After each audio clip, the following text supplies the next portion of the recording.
जी, आप हर एक प्रश्न का उत्तर काम, क्रोध, लोभ, मोह जिसका भी उत्तर होता है नाम जप का। क्योंकि बिना नाम जप के पावर नहीं है। महाराज जी, कोई ऐसा उपाय नहीं है कि बाहर बता दें, कहीं दीपक चढ़ा दें या कहीं? ये सब नौटंकी है। अगर ऐसा हो तो 10-20 टीन घी लेकर के जला दो और हमें बताओ तुम्हें लाभ मिल जाए तो।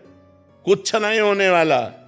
बिना अंदर के तुमने पाप किया है, अंदर के चिंतन से। ध्यान दीजिए, अंदर आपने कामना की और शरीर से आपके पाप हुआ। अब अंदर से कैसे ठीक होगा? अंदर नाम जब ठीक करेगा। सांप बैठा है बिल के अंदर, ऊपर सैकड़ों लाठी जमा दो, उसको कोई फर्क पड़ेगा क्या? बिल के अंदर घुस के मारा जाए तब वो मरेगा। तो इस शरीर रूपी बिल के अंदर बैठा हुआ पाप है, उस पाप को मारने के लिए नाम जपना अत्यंत आवश्यक है। गंगा पाप नष्ट कर सकते, लेकिन पाप की प्रवृत्ति भजन नष्ट करेगा। पाप किया, गंगा नहाया, फिर पाप किया, तो मतलब क्या रहा गंगा नहाने से? पाप की प्रवृत्ति का नाश होगा तो नाम जप से होगा, भजन से होगा। अगर भजन नहीं करोगे तो हर प्रश्न का उत्तर नाम जप है। अगर नाम जप नहीं करोगे तो समाधान हो ही नहीं सकता। ये आप करके देख लो, जंतुर बंधवा के देख लो, हवन करवा के देख लो, कलावा बंधवा के देख लो, कुछ नहीं होने वाला। राम राम राम, राधा राधा राधा, सब बात कर। महाराज जी, वो अच्छा लगता है कि दूसरे जैसे पंडित जी कर लें, ठीक रहेगा, बट हमें कुछ ना करना पड़े। तुम करो पाप और पंडित जी करे जब, तो तुम्हारा कल्याण हो जाएगा। ऐसे हो जाएगा? नहीं, ऐसा कदापि नहीं हो सकता, कदापि नहीं हो सकता। तो महाराज जी, बाहरी इससे मतलब उतना इफेक्ट नहीं पड़ेगा महाराज? बिल्कुल असर नहीं पड़ेगा। हम कह रहे हैं, देखो खास बात समझिए। स्वप्न में एक आदमी समुद्र में डूब रहा है। अब वो कह रहा बचाओ, आवाज बाहर जोर से निकली, मैं समुद्र में डूब रहा हूं, बचाओ। अब हम लोग सैकड़ों तैराक उसके सामने एकत्रित कर दें, नौकाएं एकत्रित कर दें, क्या वो बच सकता है? एक उपाय केवल है, जगा दो उसे। समझ रहे हो ना? उसे जगा दो। अब एक बूंद पानी नहीं, जब वो समुद्र में डूब रहा था। ऐसे ही ये जगत माया प्रपंच है। जब तक ज्ञान नहीं होगा, जब तक भजन नहीं होगा, जैसे उसका एक ही उपाय केवल जगा देना है। आप सैकड़ों तैराक एकत्रित कर लो, बचा नहीं सकते उसको। नौका, जल जहाज नहीं बचा सकते। क्यों? वो स्वप्न में डूब रहा है। उसको जगा दो, बस उसका स्वप्न टूट जाए, वो जग गया, अब वो बच जाएगा। जो सपने सिर काटे कोई, बिन जागे दुख दूर न होई। ऐसे ही जब तक आपको ज्ञान नहीं होगा तब तक आप रोते रहोगे इस जगत के मोह में, राग में, काम में, क्रोध में, लोभ में। थोड़ा दान पुण्य किया, थोड़ा पाप नष्ट हुआ, फिर पाप किया, फिर इससे काम नहीं बने। काम बनेगा पाप की जड़ का नाश हो, और पाप की जड़ है पाप की प्रवृत्ति। उस प्रवृत्ति में जब तक ज्ञान नहीं जागृत होगा तब तक बात नहीं बनेगी। इसलिए खूब नाम जप करना अत्यंत अनिवार्य है। महाराज जी, और कैसे पता लगेगा कि हमारे पाप नष्ट हो रहे हैं और हो गए हैं? जैसे जैसे पाप नष्ट होते जाएंगे, चिंता, शोक, भय, ये सब नष्ट होता जाएगा। अपने अंदर अपने आप हृदय में आने लगेगा, मैं निष्पाप हो गया हूँ। अपने आप हृदय में आने लगेगा, मेरे पाप कम हो रहे हैं। अपने आप अनुभव में आएगा। जैसे जैसे भजन बढ़ता चला जाएगा, भगवान प्रिय लगने लगे, धर्म प्रिय लगने लगे, गंदे आचरणों से घृणा होने लगे। ये है पवित्रता का लक्षण। पापी पुरुष के हृदय की स्थिति क्या होती है? हर समय वो चिंता, डिप्रेशन, शोक में रहता है। हाँ, निगेटिव, उसका हर चिंतन निगेटिव हो। यहां तक निगेटिव हो जाएगा कि उस करने की वो सोच लेगा। अब उसको कल्पों तक भटकना पड़ेगा। अरे मनुष्य जन्म मिला है समस्या का समाधान करने के लिए, ना कि समस्या बढ़ाने के लिए। क्या समस्या बढ़ाना है, ना कि समस्या मिटाना है। लोग समझते नहीं है, सोचते हैं आप कर लेंगे तो हम समस्याओं का निदान कर लिया, और घोर समस्या में फंस गए। समस्या का निदान करने का उपाय मनुष्य शरीर था, उसको खो दिया। अब तो सवाल नहीं उठता। 83,99,999 योनियों में एक भी योनि ऐसी नहीं है जिसमें आप भजन करके भगवान को प्राप्त कर लें। 84 लाख योनि की पूर्ति मनुष्य शरीर से होती है। इसी मनुष्य शरीर से भजन करके हम अपना कल्याण कर सकते हैं। समस्त समस्याओं का निदान भजन है। अगर भजन नहीं तो कुछ नहीं है। ये मोदी जी के भाई हैं, इनको दर्शन की बहुत अभिलाषा थी। तो माँ के साथ रहने का मुझे सौभाग्य प्राप्त हुआ था। हाँ, 2 साल पहले शरीर छोड़ दिया माता। जी, नहीं, बहुत सुंदर। और नाम जप करते रहिएगा, नाम जप कर, खूब नाम जप कीजिएगा। भगवत आराधना ही जीवन का परम लाभ है। बहुत सुंदर। भगवान, हम अलग अलग मंदिर में जाते हैं तो भगवान का स्वरूप अलग अलग होता है। तो ध्यान भजन करते हैं तो कंफ्यूजन होता है, तो इसको समाधान होगा। इसमें क्या है कि आचार्य परंपरा से जब हम जुड़ते हैं, तो जैसे अब हम हैं तो हम जाएं कहीं भी, लेकिन हम ध्यान करेंगे राधा वल्लभ जी का, क्योंकि हरिवंश महाप्रभु के हम शिष्य हैं और राधा वल्लभ जी हमारे इष्ट हैं। तो अब जैसे कोई स्वामी हरिदास जी का है तो बांके बिहारी का ध्यान करेगा। अब जैसे आप नहीं जुड़े हैं तो आपको मान लेना चाहिए कि मेरे बांके बिहारी जी, तो दर्शन सब जगह करो लेकिन ध्यान बिहारी जी का करो। ऐसे चला जाता है भगवान के मार्ग में, एक जगह कहीं अपनी निष्ठा कर ली जाती है और फिर सतमार्ग में चला जाता है। जी, मैं 78 का हूँ और मैं जब भी मेडिटेशन करता हूँ, ध्यान करता हूँ, अग्नि में बैठ के करता हूँ, तो मैं करता रहा और शिव की उपासना करता रहा। एक दिन मेरे को कहे कि आपका स्मरण हुआ और मुझे ऐसा लगा जैसे आप खुद बैठे हो और मुझे इतनी शांति मिली, इतना आनंद मिला कि मैं उसके बाद में जब भी डिप्रेशन में होता हूँ तो मैं आंख बंद करके रात को याद करता हूँ और जैसे ऐसा क्यों होता है? देखो, जिन भगवान शिव का ध्यान करते उन्हीं भगवान शिव के हम हैं। अब वो आपको कृपा कराने के लिए उस रूप का दर्शन करा रहे हैं, उनकी कृपा है, भगवान शिव की कृपा से। घर पे माता जी का, माता शेरावाली का विग्रह विराजमान है जी, तो मैं राधा नाम से जब करता हूँ जी। और आप बिल्कुल बिल्कुल वही राधा है, वही दुर्गा है, कोई अंतर नहीं है। वही सर्वशक्ति स्वरूपा भी है, वही प्रेम स्वरूपा भी है। प्रेम स्वरूपा में राधा है, शक्ति स्वरूपा में दुर्गा है। ठीक है। पवन कुमार जी हिसार से। राधे राधे महाराज जी। महाराज जी, नौकरी लगने से पहले मेरी भगवान में आस्था बहुत थी और जिससे मुझे नौकरी भी मिल गई, वैसे ही मेरी श्रद्धा से शादी भी हुई, बच्चा भी हो गया। अब धीरे धीरे महाराज जी आस्था और मतलब भजन कम क्यों होता चला जा रहा है? उसे बढ़ना चाहिए, भजन तो बढ़ना चाहिए। हमारी जब कामनाओं की पूर्ति होती है तो हम उसमें लिप्त हो जाते हैं, भजन को छोड़ देते हैं। जिनके कारण कामनाओं की पूर्ति हुई उस कारण को छोड़ देते हैं और क्रिया पर आसक्त हो जाते हैं। पत्नी, पुत्र, परिवार, मनोनुकूल मिल गया, भूल गए भगवान को। इसलिए हमें चाहिए कि हम अपना भजन और बढ़ावें, क्योंकि ये चीज़ें स्थायी नहीं हैं, ये स्थायी नहीं है। नौकरी भी छूट सकती है, पत्नी भी पधार सकती है, पुत्र भी पधार सकता है, आप भी पधार सकते हैं। ये मृत्यु लोक है, नाशवान है। फिर क्या हाथ लगेगा? न पत्नी साथ जाएगी, न पुत्र साथ जाएगा, न शरीर साथ जाएगा, न बैंक बैलेंस साथ जाएगा, न नौकरी साथ जाएगी। साथ जाएगा तो भगवान का नाम जाएगा ना। तो भजन क्यों छोड़ो यार? भजन तो बहुत भाग्य से करने को मिलता है। यदि थोड़ा भी मन भजन में लग रहा है तो उसको और बढ़ाना चाहिए, उसको छूट नहीं देनी चाहिए। भजन हो ना हो चलेगा, ऐसा नहीं, ठीक है, भजन करो। चेतन जी दिल्ली से।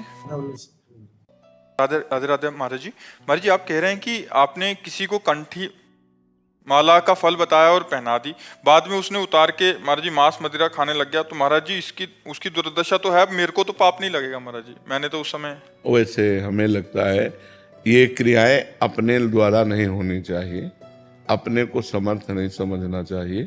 ये संतों के द्वारा होनी चाहिए, गुरुजनों के द्वारा। कोई ऐसा भाव दिखाई देता है तो हम किसी संत के पास ले जाते हैं, उसकी सामर्थ्य से उसका कल्याण होगा। अब हम कंठी माला उसको पहना दें, ऐसा ठीक नहीं है।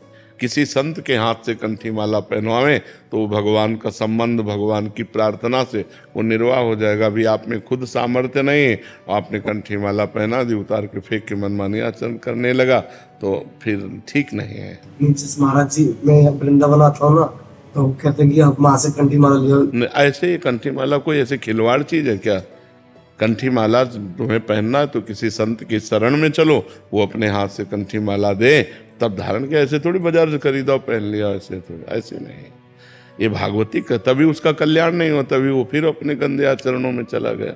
नहीं, कंठी माला का प्रभाव है, जिनके गलों में कंठी बंध गई, हमें लगता है कि वो जीवन में शराब नहीं पिएंगे, मांस नहीं खाएंगे, गलत आचरण नहीं करेंगे, डरेंगे कि हमने कंठी बांध रखा है। डर लगता है, जैसे कंठी बांधे ना तो डर लगता है कि यार हम तिलक लगाएं, कंठी बांधें, भगवान के विरुद्ध आचरण कैसे करें।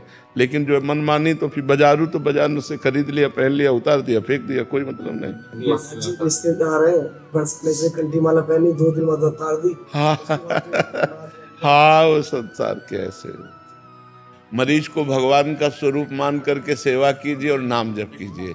जितनी प्रवीणता है, अर्थ की प्रधानता न रख करके जन सेवा की भावना से आए हुए मरीज पर भगवत भाव कीजिए और खूब सेवा, इसी से भगवत प्राप्ति हो जाएगी। आपने बोला था कि वो जो राधा जी का 28 नाम लेना है, तो हाँ। घर से निकलते पहले 28 नाम बोलते ही लेते बोलते हैं, हैं। और वो जो 5 भक्तों का नाम लेते हाँ, हैं, बहुत सुंदर। कभी एक्सीडेंट नहीं नहीं, पक्का पक्का।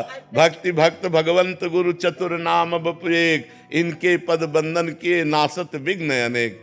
जिते विनायक शुभ शुभ विघ्न करे नहीं कोई, विघ्न करे नहीं कोई, डरे कलिकाल कष्ट भय, हरे सकल संताप हरस हरिनाम जपत जय। उसकी कभी पराजय नहीं हो सकती। हाँ, खूब मंगल है। वंदना उपाध्याय जी। राधे राधे। राधे राधे महाराज जी। महाराज जी, भगवत गीता में श्री कृष्ण जी ने कहा है कि न मैं भक्तः प्रणश्यति, अर्थात मेरे भक्त का कभी नाश नहीं होता। तो क्या सभी नाम जप से भगवत धाम को प्राप्त हो जाएंगे? हाँ, लेकिन सभी नाम जप करते कहाँ हैं? सभी भगवान के आश्रित कहाँ हैं? गीता जी में लिखा है कि जो दुष्कृति है, मूढ़ नराधम है, वो मेरी शरण में नहीं आते। रामचरितमानस में लिखा है, पापवंत कर सहज स्वभाऊ, भजन मोर ते भाव न काऊ, जो पे दुष्ट हृदय सोई होई, मोरे सन्मुख आओ की सोई। तो सब कहाँ नाम जप करते हैं? सब कहाँ भगवान के शरण में? अगर ऐसा हो तो विश्व मंगल स्वरूप हो जाए, अभी राम राज्य छा जाए। यदि हम भगवान के शरणागत होकर पापाचरण का त्याग करके नाम जप करें, अभी हमारा मंगल हो जाए, अभी हमारा कल्याण हो जाए। अमित जी।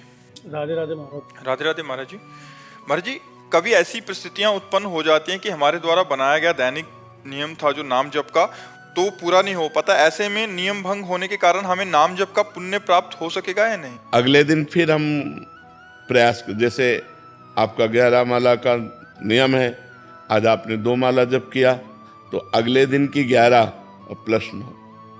अगर आपका 5-6 दिन छूट जाता है तो 4-4 माला बढ़ाते चले जाइए रोज दिनचर्या में, और उनको पूरा कीजिए।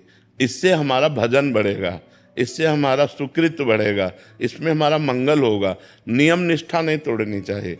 मतलब किसी समस्या में हम फंस गए, अब 10 दिन हमसे हमारी दिनचर्या नहीं हो पाई, तो अब हम 11वें दिन, मान लो 11 माला, तो 11 माला और 5 माला एक्स्ट्रा करते हैं। अब तब तक हम 5 माला एक्स्ट्रा करते चले जाएंगे जब तक हमारा 10 दिन का वो पूरा कवर नहीं हो जाएगा। ऐसे भजन किया जाता है।